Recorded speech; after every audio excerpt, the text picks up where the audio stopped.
What's up, the squad? Back with another video. I see in the title was going down. Make sure to like with that subscribe button for me, please. Let's jump in this video, y'all. Let's not make it happen. happen. Too much Let's talk about your record. And you call yourself a knucklehead. You call yourself a knucklehead because you've made some statements that just aren't true. And the comment about weapons of war that I carried in war, which you didn't. You said that you were in Hong Kong during the Tiananmen Square massacre when you weren't. You kind of chalked it all up to bad grammar or getting the dates wrong. Yeah. But your opponents say you lied to make yourself look better. Do they have a point? Well, look, 35 years ago, got the opportunity to be in Hong Kong, be in China, learned a lot about it, served 24 years in the National Guard, passionately, in an instance, talking about gun violence in schools, on an instance there, proud of the service that I've done, proud to be a teacher in that classroom, proud to have been very public all these years, and owning it when I, Hold on. That just aren't true. And the comment about weapons of war that I carried in war, which you didn't. You said that you were in Hong Kong during the Tiananmen He says, what you didn't. Square massacre when you weren't. You kind of chalked it all up to bad grammar or getting the dates wrong. Yeah. But your opponents say you lied to make yourself look better. Do they have a point? Well, look, 35 years ago, got the opportunity. So, more of the story is, while I went back, he didn't answer the question. Why do they do this? They never just seriously just sit there and just answer the question. We see third best state, top 3 state for raising a child, and we've got the best health care. And I think the policies, whether it be dealing with China and understanding China's human rights record, what you can be certain there is that Kamala Harris and I aren't going to, pick dictators on speed dial. See, Xi Jinping is doing a good job during COVID, as Donald Trump said, and I think those lessons learned over a lifetime of being very public, whether it's in the classroom or being elected. Well, but it's one of the things with trust. So there are going to be some people who say, we can't trust him to even tell the truth about himself. Yeah.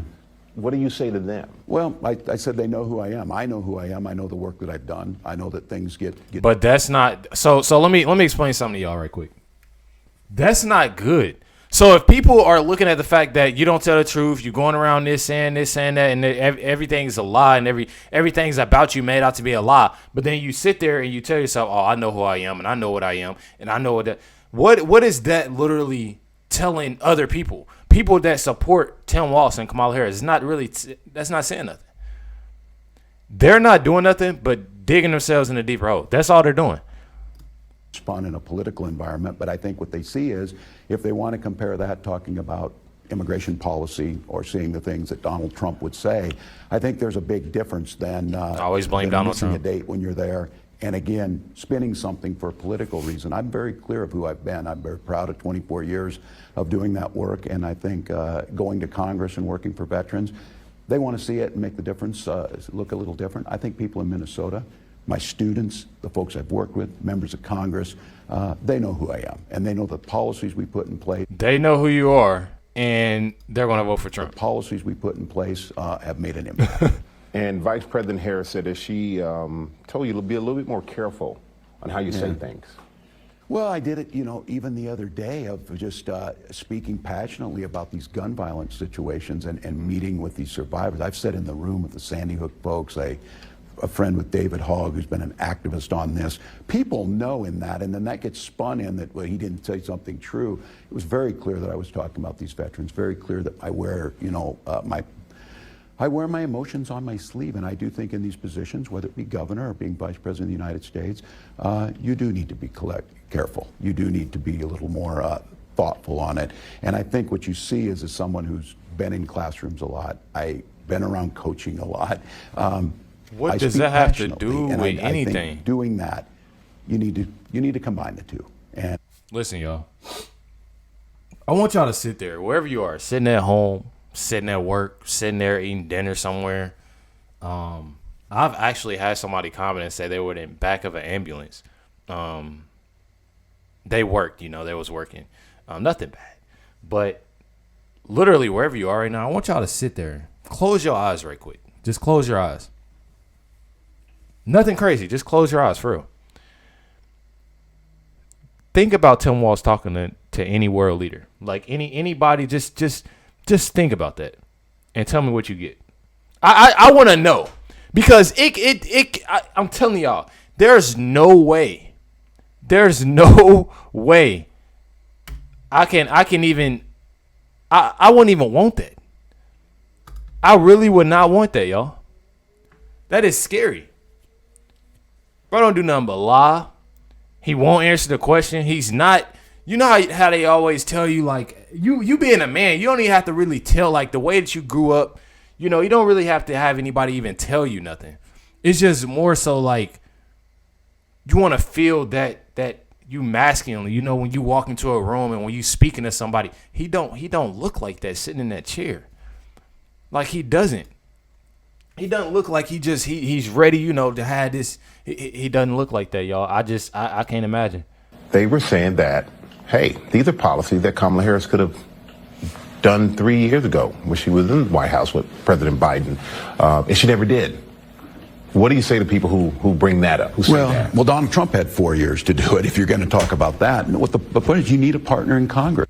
Anytime somebody asks a question, they automatically blames Donald Trump. When I talk, that's even with my dad. When my dad does this, and he watching this, he knows exactly what I'm talking about. Anytime you bring up Kamala, anybody, it can be the smallest person, that smallest individual that don't really, you know, that's on the left, they're gonna bring up Trump, regardless, all the time.